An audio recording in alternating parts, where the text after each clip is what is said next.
Hi everyone, in front of me I've got TECLAST T50 Pro, and let me share with you how to turn off ads and their personalizations.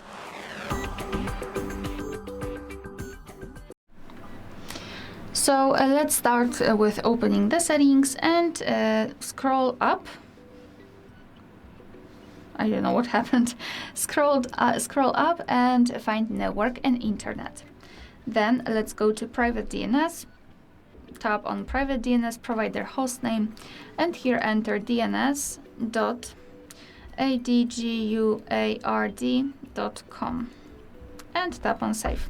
Thanks to it, your device will limit the advertisements that you will receive, that you will see. In this left section, let's scroll down again and find Google.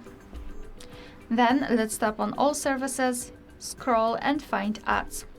So here we've got something which is called advertising ID, and basically advertising ID is the thing that shows you personalized advertisement. So for example, if you are looking for a specific item, I don't know, a lamp or a table or a chair, then your device will show you a lot of advertisements with the offer connected with this specific chair, for example. So this is what advertising ID is.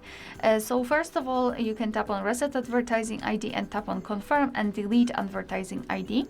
And thanks to it, you will maybe not limit the amount of advertisements that you receive, but you will limit the personalization of that kind of advertisements. Alright, so that will be all. Thank you so much for watching. Please hit the subscribe button and leave the thumbs up.